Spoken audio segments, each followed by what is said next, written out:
Broken arrow, broken arrow, broken arrow.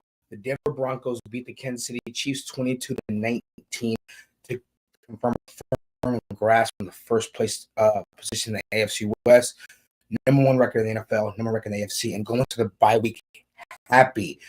The Denver Broncos are Super Bowl contenders. Welcome to Overreaction Monday, brought to you by the Orange Blue Network. This is another episode.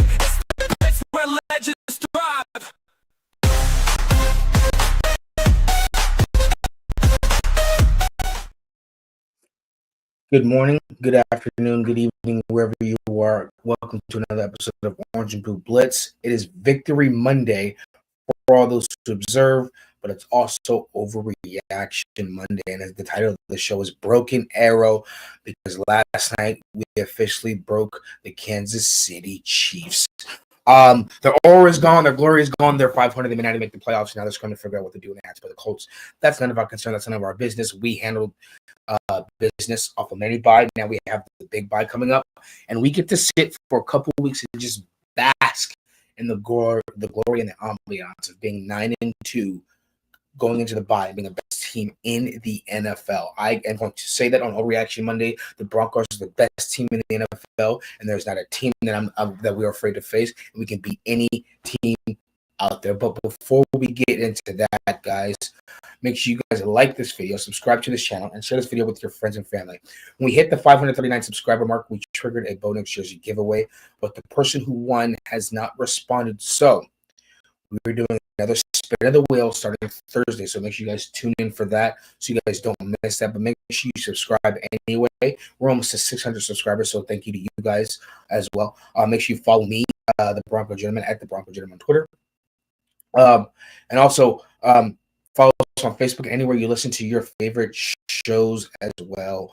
And don't forget to hit that notification bell, because we have shows every single day of the week. Like today, we've got Orange Blue Blitz, and then we have at 7 p.m. Broncos Bros. Tomorrow we have Nothing Rhymes with Orange and Blue. Stay tuned for that, guys, because there may be an update with that show. It's still going to be on Tuesdays, but, just want to stay tuned for that. Wednesdays is Doc and JT, Mile High Symposium. So you can tune in to hear all of the Colorado sports, and they seem to be doing very well, including the Broncos. And then we've got shows the rest of the week, but you guys aren't going to want to miss that. So you're going to want to hit that notification bell as well, so you do not miss it. I appreciate the thumbs up, guys. I see Johnny still has his. Let me see if I can edit this really quickly. Edit name. Let's see. We're going to delete that. Let's see. So we got a lot to talk about. We're actually, I haven't even really processed it, because we really are number one in the NFL, number one in the AFC, and we're actually playing for first round bye. Which is crazy, is that we're not just playing for the division, we're playing for a bye and to have home field advantage, being the best home team in the NFL. So things have really changed, and I did not predict. Let's say I can't say I didn't predict. I guess I didn't really. I mean, honest, you go into the season, you got your orange and blue glasses on, you predict the schedule, and you say, "Oh, we're going to pick the record. Oh, we're going 13-4," which is what we predicted on the network. And then it's a difference from predicting it, and then it's a difference between going in it and actually accomplishing that mission. Jeremy, who smashed that thumbs up button, so make sure you guys follow Jeremy's example. He says, "Let's go Broncos." Appreciate you, Jeremy, being in the chat this afternoon. It is Victory Monday. Yeah, it's surreal actually being 9-2, actually fighting for that first round spot, that first round bye where playoffs ended. We would have that bye and home field advantage. And so that's beautiful. And the Chiefs and the Ravens wouldn't be in the playoffs. So right now, the road to Santa Clara, the road to the Super Bowl goes through Denver.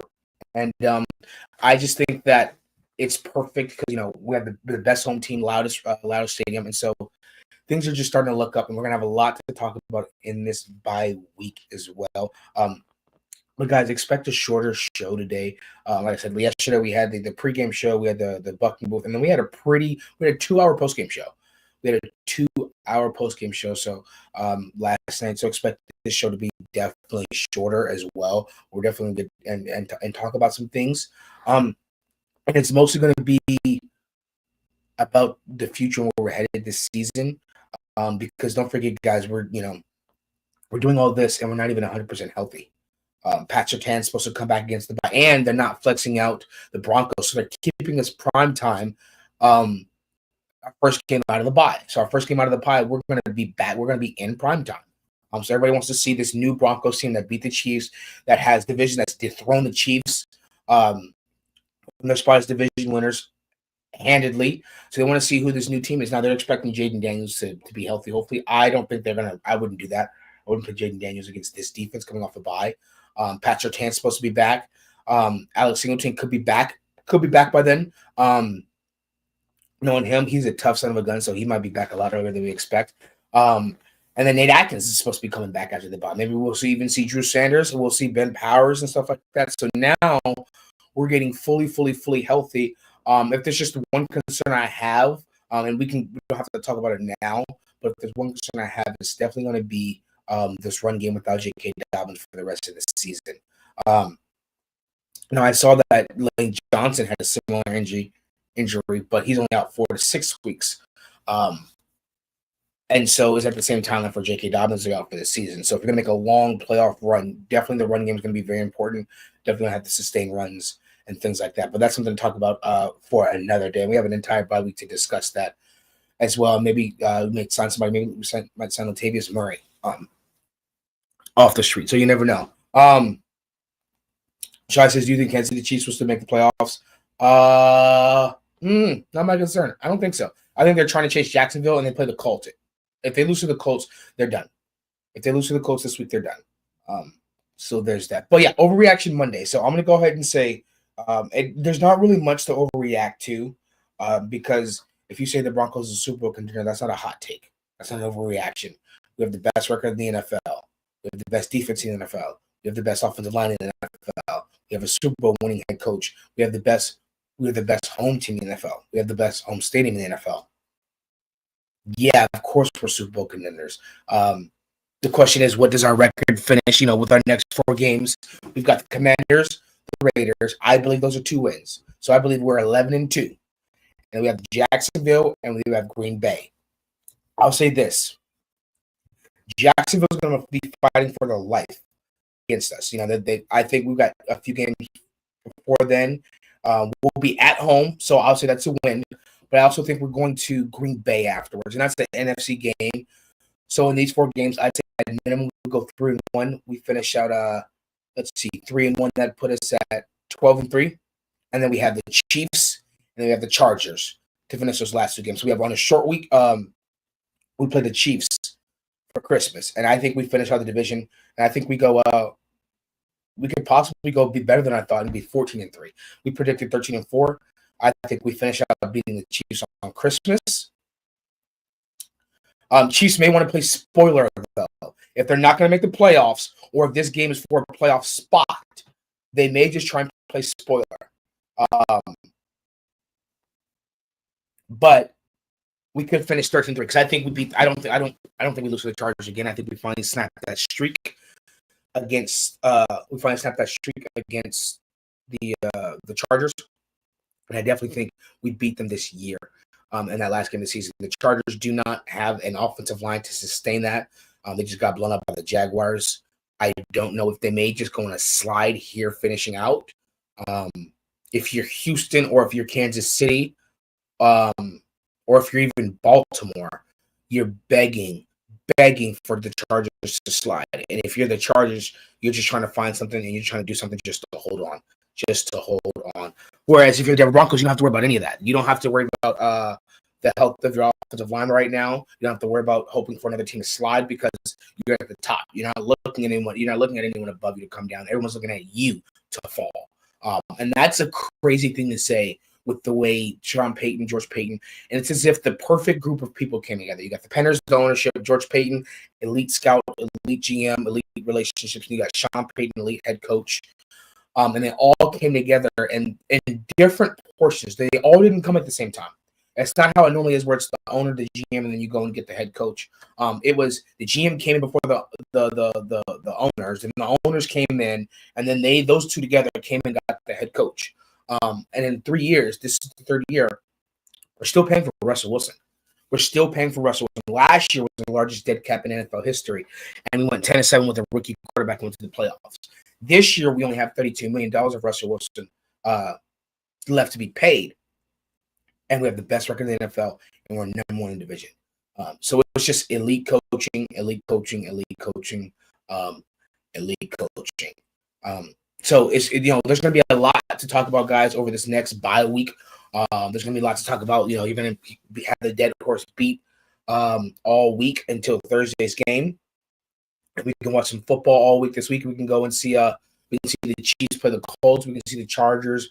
All the teams we can just sit back and just watch because everybody's had their bye week, and now we're having our bye week. And we got to see the Commanders who are also having their bye week, and so we'll get to see that. We got primetime looking forward to that. So there's a lot that's going to happen, but there's a lot that's going to be talked about again. So you still have the rest of the network all throughout this week that's going to be discussing the exact same things. But today is just a quick response, after waking up and you're sleeping on it. What do you think? What do you feel? Has anything changed? You guys can see I'm by myself today. Michael's back at home, and Johnny's working. So it's going to be a little bit shorter show. But like I said, we have plenty of shows throughout the day. We pretty much exhausted everything that we had to say at the moment last night. Like I said, a 2-hour post-game show with the panel. It was just as much as you can think of, as much as you can remember. We're just throwing it at the wall, and it was an absolutely good time. So I will say this, with the top four, you got the Broncos, the Patriots, the Colts, the Steelers. I do not fear the Steelers. I do not fear the Patriots. I think the Patriots are actually frauds because their schedule is awful. I think Green Bay is good. I think they're good. They're beating teams they're supposed to be, but I think that they're frauds. I do not fear the Bills. I do not fear the Chargers. I do not fear the Jaguars either. I did not say the Colts because that's the team we lost to. But I think fully healthy will beat the Colts again, especially at home. And so I think that we can beat anybody and go to the Super Bowl, guys. And I'm being 100% serious. I don't, with this defense, the Sean Payton, who can stop us? Who can truly stop us? So that's going to be the question. That's pretty much going to conclude it for Overreaction Monday, guys. Like I said, it wasn't going to be a long show today. We exhausted everything yesterday. I'm here by myself. This Friday, this Friday it won't be blitzing any. I guess you could say it's blitzing the bye week. It'll be blitzing the bye week this Friday. But this is all about guys getting healthy.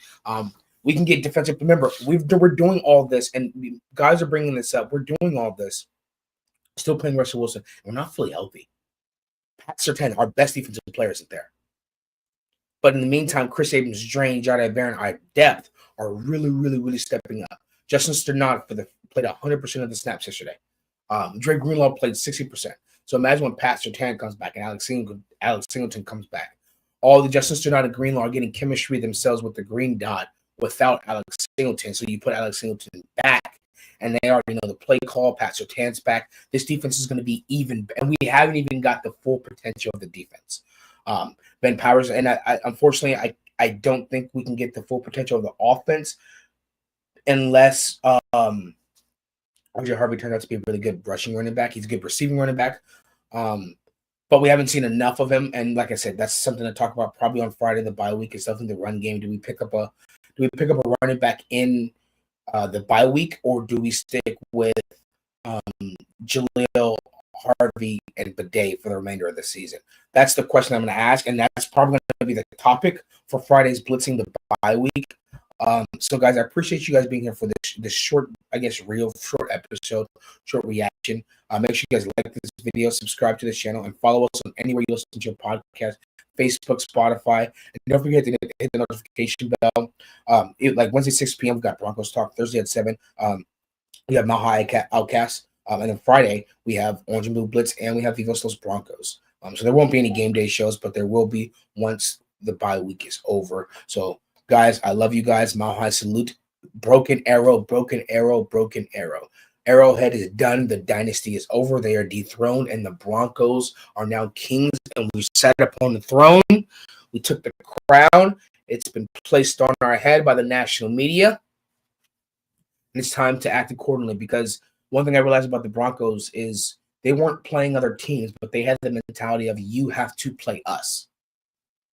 And so I love that mentality and I love that confidence. But my high salute to you guys. I love you all, and we'll see you guys tonight.